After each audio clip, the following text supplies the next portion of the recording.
My name's Marquis. I played drums in a few bands. So probably like the time when I really started getting into drums. I wasn't that good when I started off, but when I started playing drums, I started listening to, like trying to discover new music, and I was still very young, like 7 or 8 years old. I remember buying Slipknot's first album, and for me, that was just like, that was the start of it. The drumming is so intense and stuff like that, and obviously I didn't know what was going on, but it just made me want to learn as much as there could be to learn, I guess. Getting into Slipknot and System of a Down and bands like that at such a young age, obviously I was a pretty stubborn metal kid and would only listen to heavy stuff for the sake of listening to heavy stuff. But eventually I think for me, that was always the music, that was always going to be the kind of music that I would put my heart into, or whatever, I think that's why I still play heavy stuff to this day. And something about I think the older I got, I realized it's more, like the aggression behind it or whatever, whether it's just an outlet or, and I really like the physical side of it, and not, I'm into good jazz drummers and stuff, but for me it was more the physical, aggressive part of it. I try to make whatever I do interesting, drum-wise, but also like an element of pop music and rock songs and whatever, like a certain memorability, memorable aspect about it.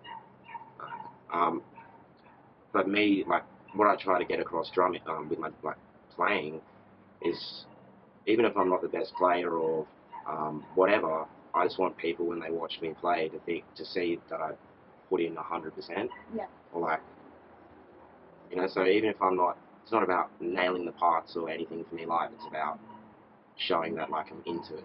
These days, releasing music is a difficult thing. You're not going to make it's hard to make money either way, especially with heavy music in general, or the weird kind of heavy stuff that I play.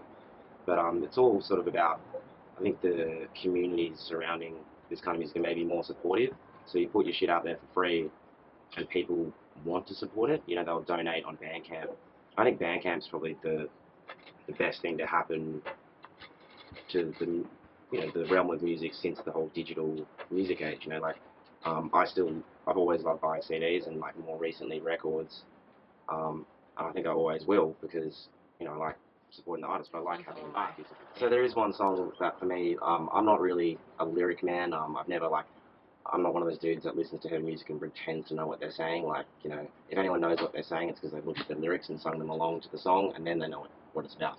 But for me, I have to say the singer of this band is one of my favourite singers. The way he screams in that, I don't think it's just the lyrics in that song. I think the way he sings it, for me, is one of the only times where I've paid attention to the lyrics and found that the way he's singing them in relation, for heavy music is adds to the lyrics. Whereas a lot of the time I feel like bands maybe just have lyrics and have the way they sing them, and it doesn't really convey the emotion of the lyrics. Whereas I think with that song, it does. I've been terrible with my hands in the sense of writing or drawing. So yeah, terrible at drawing, terrible at getting ideas in my head out, or and just writing in general. It's just not something I feel like I can do. The more I do this music thing, the more I sort of see my life through the music I do and not through the other things I do. So I feel like in a way it's one of the only way I can express myself.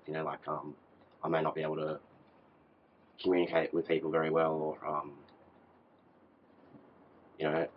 I feel like what I do with my drumming is, I guess, how people see me.